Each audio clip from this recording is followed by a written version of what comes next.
Okay, so in this episode, I'm going to be going over one quick tip to really make your nature photos pop.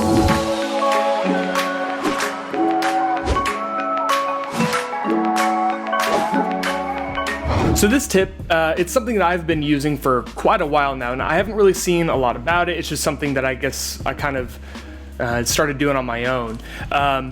But it's really easy, it's really fast, and in this episode I'm going to be showing you when to use it, when not to use it, and I guess kind of what to look out for when you are using it. So I'm actually going to go to my computer to check this out. So I'm going to open up Photoshop, and you'll notice in all these images there's a lot of green, and I already have it opened up over here. If you go to the toolbar, this is the same with Lightroom, it's the same with Photoshop. This is just Adobe Camera Raw. Now all it is you just go to the HSL, which stands for Hue, Saturation, and Luminance sliders. You see there's a lot of different corrections here, but the one I'm going to be focusing on mostly is Hue. Now you'll look at this and you'll probably say it's green. You know, you got some green grass, a little bit of blur in the background, that's all green, but it's really not green. It's actually mostly yellow, and I can kind of prove this by going to the yellow slider. And basically what this is doing, when I slide it, you'll see it changes. Now what that's doing is it's looking at the yellow part of the spectrum in the photograph, and it is either shifting the yellows towards the orange or shifting it more towards the green. Now this is something that you don't really think about, grass being yellow. You're just taught that it's green, so it's something you might not think about, but it's actually more yellow. So what I like to do is I like to take the yellow to make it pure emerald green and kind of pop it up just a little bit so that it looks more like a pure green rather than yellow. So I'll do kind of before and after. So this is what it looks like with the slider turned to the right, and here it is to the left. So I mean, it's a personal preference, I guess, but in my opinion, it looks a lot better with the green, and you can, do the rest of the edits to it. You slide this up, slide this a little bit, and then, you can also add your saturation and vibrance on top of that. That looks a little bit too neon, but, that's something that you can, apply to your own images. Now, I also have this image right here. It's one of my favorites. It's actually a little 3-piecer. And this one's a little bit different. This one is actually very, very green. But you can slide the green slider to make it even a little bit more green. And I'll brighten it up just so you guys can see it a little bit better. But yeah, so it was right here, and you can slide it just a little bit more green. So it's got a tiny bit of a blue tint to it, but not too much. But you'll actually notice, like if I slide the yellow one on this one, it doesn't do much except for maybe like right in there. Watch that right in here. So if I slide it, that's one of the only places in the images that has a little bit of a yellow tint to it. And, you can move that over if you want. But one of the things to really be careful about on both this image and this image right here is you can take it too far very easily. See, if I move it over, I mean, that looks almost blue to a point, and this one right here would be very easy to turn blue. I mean, look at that. I mean, that looks like something out of like a Avatar movie, and that's not what you want when you're working with this stuff. And I've got a third image right here. Now this is more dealing with the dangers of using these sliders. Okay, so you'll see right here, you've got the green tree, which actually looks a lot more yellow, and then you've got the orange background here. Now you'd think if I just move the yellow slider for the tree, it's going to, you can see it's doing a little bit of changes to it, but what you might not be noticing is the background back here. Some of the rocks in the background are actually in the yellow spectrum as well.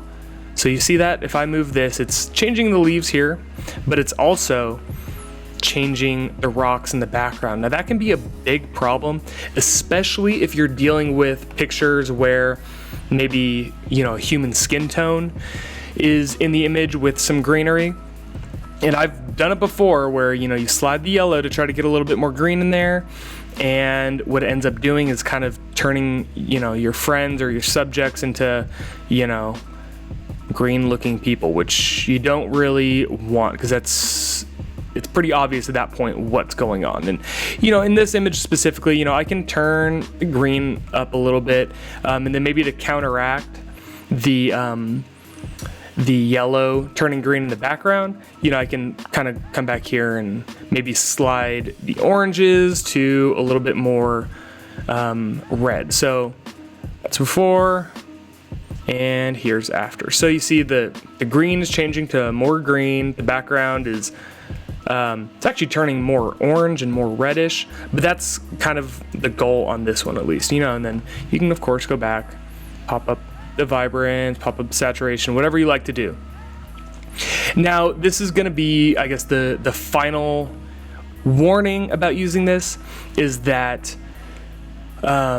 when you're using this, you have to keep in mind that there are certain parts of the spectrum that are going to be you know, kind of split. So I want you to focus specifically right here on the edges of these needles. Now these are very, you know, very fine details, and if I drag the blue darker, then you will start seeing kind of like a halo around this image. Now, this is going to be in the luminance channel, but it still applies to, you know, both saturation and hue, because you have to think, you know, the blue right here is the same blue that's getting messed around with here. So I'll just kind of show you. So I'm going to be bringing the blue darker. Now I keep sliding, keep sliding, keep sliding. Now I'll pop into here just so you can see. And now look at that. You see how where it might not have been noticeable before, see how it looks normal? That does not. Do you see like this little white haze or a little bit of a white halo around all the objects in the image? That's what you do not want, because if you end up printing that or, you know, showing it to anybody, I mean, it's going to look like you just straight Photoshop the sky in there, and that's not what anybody wants to see. Now, I know this isn't, you know, the same as the hue over here, but you have to keep in mind that it's still pulling all the same information from the same spectrum, you know, and when you start doing that, you know, it's really making it noticeable. And in my opinion, these tabs right here are probably the most destructive tabs in both Lightroom and Adobe Camera Raw. They really stretch out, you know, kind of the information in there, and they really can do a lot of damage very easily to your image if you aren't careful. Now, maybe you don't care about that, or maybe you're just posting on Instagram. If you're posting on Instagram, totally cool. You know, you might not even notice that, but for all the people out there that want to do prints, that is not good. So here, I'll kind of show you like what the final product of these three images right here look like. And this is one of my absolute favorite images. And you'll kind of see a little bit of the process I went through right here. So those were three images taken straight down and in 4 pieces. So it's kind of like a little bit of a panorama, moving up.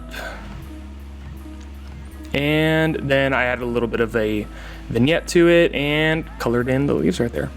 So that was just a quick little video. It's something that I've never really seen out there before, and I thought it was something kind of unique to show you guys. So hopefully you're able to use that in your guys' images. It can really be applied in many different situations, not only with green colors, but, you know, maybe oranges or blues, lots of different colors. So if you like this video, let me know down below. Let me know what you liked about it, what you didn't like about it. If you have any questions, and also let me know if you have any ideas for future topics. I'm always willing to take suggestions, and I want to answer your questions. So thank you guys for watching this quick little video, and I will see you on the next one.